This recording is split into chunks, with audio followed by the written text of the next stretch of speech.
आता परत इकडे तपासली. म्हणून मी त्यांना सांगतोय चॅनलच्या माध्यमातून, निवडणूक आयुक्तांना सांगतोय की एक काम करा ना, तुमच्याकडे जर जास्तीची माणसं असतील तर माझ्याकडे जे काही बॅगा वगैरे आहेत ना, माझ्याकडे जसा तो अभिमन्यू देवेंद्रच्या बॅगा उचलतो तशा बॅगा नाही आहेत. माझ्या कपड्यांच्या बॅगा आहेत ना, एक गाडी द्या तुमच्या बरोबर, पाहिजे तर माझे कपडे पण तुम्हीच धुवा, मला काही हरकत नाहीये. माझ्याकडचं ओझं कमी होईल. फक्त एकच आहे की मला रोज सकाळी अंघोळ वगैरे मी केल्यानंतर माझे कपडे मला देत जा, नाही तर ते पण ढापाल तुम्ही. हे काय हा दरिद्रीपणा आहे. मला बॅग तपासण्याबद्दल माझा आक्षेप नाहीच आहे. म्हणजे त्यांना ते कळतच नाहीये. म्हणजे काल तपासली, आज तपासली, म्हटलं त्या टीमला सांगितलं पुढे मी कुठे जाणार आहे तिकडे पण टीम तयार ठेवा. मला फोटोग्राफी माझी जी बंद झाली ती परत करायला मिळते, याच्यापेक्षा दुसरा आनंद काय माझा. माझ्यातला कलाकार जो आहे, मी काल आज सकाळी मुलाखत देताना त्या कॅमेरामॅननी सांगितलं की साहेब आमच्यापेक्षा तुमचा कॅमेरा जास्त स्थिर होता. म्हटलं माझं सगळं स्थिर असतं, सरकार पण स्थिरच होतं. याने नालायकपणा नसता केला तर 5 वर्ष मी पूर्ण करून दाखवली असती, अगदी करून दाखवली असती. पण माझा जो आक्षेप आहे की जो कायदा तुम्ही मला लावताय तोच कायदा तुम्ही मोदी आणि शहाना का नाही लावत. काय त्यांच्यामध्ये असं सोनं लागलंय. कारण पंतप्रधान ते जर का असतील ते स्वतःला मानतच नाहीत पंतप्रधान. कारण पंतप्रधान हा कोणत्या एका पक्षाचा नसतो, तो देशाचा असतो. गृहमंत्री हा देशाचा असतो, पक्षाचा नसतो. आणि अमितजी आपण ज्या शपथ घेतली होती, मी मुख्यमंत्री म्हणून तुम्ही मंत्री म्हणून, त्या शपथेमध्ये लिहिलेलं आहे की मी सगळ्यांशी सारखा वागेन, उजवं डावं करणार नाही. मग मोदीजी तुम्ही जे काय करता आहात, तुम्ही पंतप्रधान पदाच्या खुर्चीवर बसायला लायक नाही आहात. अमित शहाजी तुम्ही सुद्धा गृहमंत्री पदाच्या खुर्चीवर बसायला लायक नाही आहात. कारण तुम्ही देशाचं काम सोडून तुम्ही तुमच्या पक्षाच्या प्रचाराला महाराष्ट्राच्या गल्लीबोळामध्ये फिरता आहात. मग माझ्या इकडे दिनकररावाच्या प्रचाराला तुम्ही का नाहीत. या ना. नाही या म्हटलं तर खरंच येतील, येऊ नका. कारण आलात तर आमचा पराभव होईल. तुमचं तुम्ही बघा, तुमचे पराभव तुम्ही करून घ्या. कारण महाराष्ट्र आता कंटाळले तुमच्या थापांना. 14 सालापासून ज्या थापा मारतायत, मी प्रत्येक सभेत विचारतो 2014 साली त्यांनी काय काय थापा मारल्या होत्या. 15 लाख रुपये मिळणार बोलले होते ना. मला एकही अजून माणूस भेटला नाही औस्यामध्ये कोण आहे करे ज्याच्या खात्यात खरंच मोदींनी 15 लाख टाकले अभिमन्यू पवार सोडून. नाही त्यांचे टाकले असतील, कारण मला माहिती नाही, त्यांच्याकडे टाकले असतील. तुमच्या कोणाच्या खात्यात आलेत का. मग बोलले होते 15 लाख आणि माता भगिनींना देतात 1500 आणि युवकांना 15 पैसे पण देत नाहीत. बरं 2 कोटी लोकांना दरवर्षी रोजगार देणार. किती जणांना रोजगार मिळालाय. शेतकऱ्यांचं उत्पन्न दुप्पट झालंय का. काहीच झालेलं नाहीये. पिकाला भाव मिळतोय का, हमी भाव मिळतोय का, सोयाबीनला मिळतोय का, कापसाला मिळतोय का. काय नाही. सगळा रखरखाट, दुष्काळ. म्हणजे घोषणांचा पाऊस आहे आणि प्रत्यक्ष मात्र दुष्काळ आहे. कारण यांच्याकडे आता मुद्दे नाही राहिले. आज सुद्धा त्यांची सभा आहे सोलापूरला.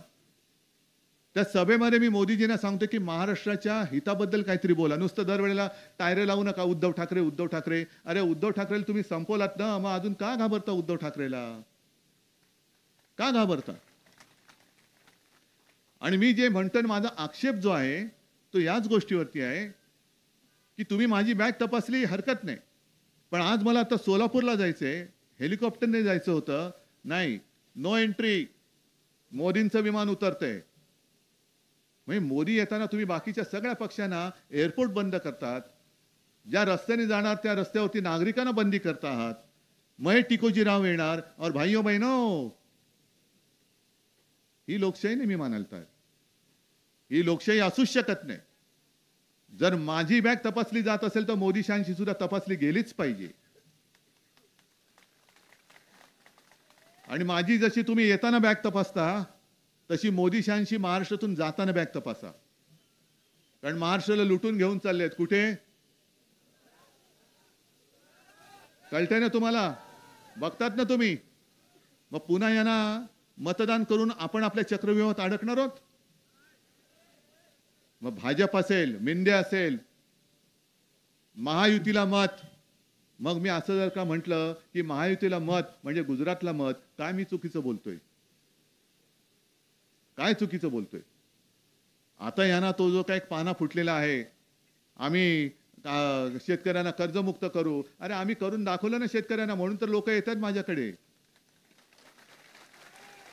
2 लाखापर्यंतचं पीक कर्जमुक्त आपण केलं होतं की नव्हतं? बरोबर ना? बरं आता तुम्हाला पीक विमा तरी मिळतोय का? नुकसान भरपाई? नाही. आणि प्रत्येक तुमच्या गोष्टीवरती जी मात्र कचकून घेतायत. म्हणजे दुष्काळ पडला किंवा अतिवृष्टी झाली, पूर आला, तर तुम्हाला पिकाचे हमीभाव हे वरखाली होतात. तुमचं पीक सोडून जातं.